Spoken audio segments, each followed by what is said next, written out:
Everyone, it's Colin Dart, Mile High Modern with, Johnny Kellogg from MHM Lending. Good to be back. and admittedly, I tried to make a video about a new phenomenon, or not necessarily new, but some insights going on with the lending world with regard to interest rates. And thusly, we decided to bring Johnny on to kind of explain this a little bit further, and then we can talk more about how it may affect our market entering into the second and third quarters 2023. Yeah. So this phenomenon, which I do think is a good word, has to do with the spread between the 10-year treasury note and 30-year fixed mortgage rates. So historically, the 10-year and mortgage rates, they track closely. They're impacted by the same macroeconomic factors like inflation. So if one's going up, the other's going up. If one's going down, the other's going down. The gap between the two has been somewhere in the range of 1.75 to 2% over the last 35 years, meaning that if the 10-year treasury was at 3%, mortgage rates would be somewhere between 4.75 and 5%. Well, over the last year, as rates have gone up, we've actually seen that spread widen to about 3%. The reason being, investors who purchase mortgages, they no longer see value in servicing a loan. And servicing of a loan, simply put, is the collection of interest payments over the life of the loan. So the longer you're able to service a loan, the longer you're able to collect those interest payments, the more valuable that loan becomes. Now, if you purchase a loan, a mortgage, as an investor, there's a certain cost to acquire that loan. And if you're anticipating that that loan is going to be paid off or refinanced in the short term, like 6 months, you may not see any value in that mortgage because you do not get to service that loan for a long period of time. So what's happened is that with projections of rates to rapidly fall, potentially second half of this year, investors are anticipating the loans they buy today are going to get refinanced, and therefore they've started to charge higher interest rates in order to get a similar return in the short term. Sure. So Yeah.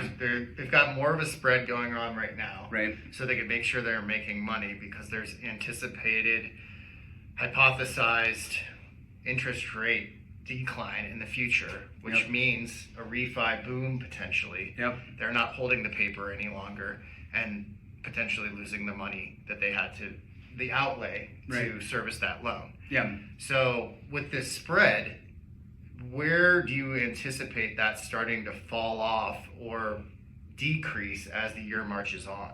Yeah. So interest rate rise, I think things in the first quarter of this year, probably leading up to April, are going to stay about where they're at today.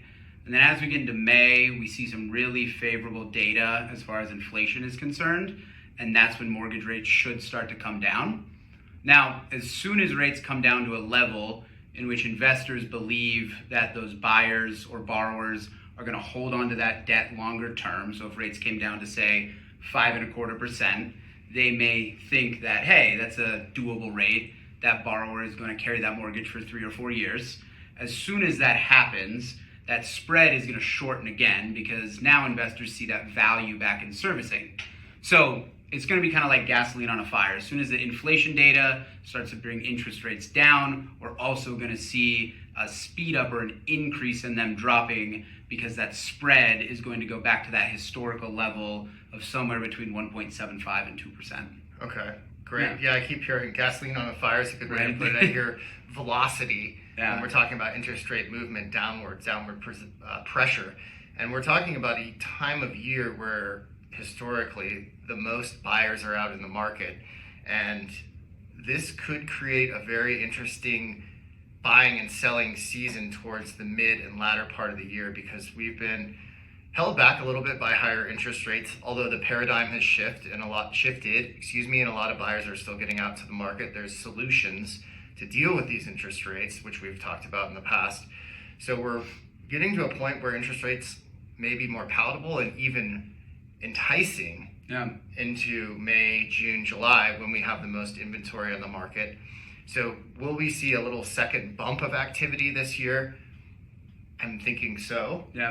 And it could create a unique selling season that we're not accustomed to later in the year, and perhaps a little bit longer of an opportunity for sellers to unload and make a movement, and then also for buyers that have been sitting on the sidelines having challenges, interest rate or competition wise, because we're seeing competition back in the market for sure, to take advantage of the new climate that this may create. Yeah, I mean, rates have just kind of stabilized over the last couple weeks, not necessarily even come down a whole lot, and we've started to see a lot more buyer demand. So it's not going to take a lot as far as rates dropping are concerned to spur some demand and to spur some activity. There's a lot of pent-up demand on the sidelines.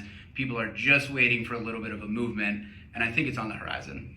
Agreed. Yeah. Much more eloquently put than I possibly could have.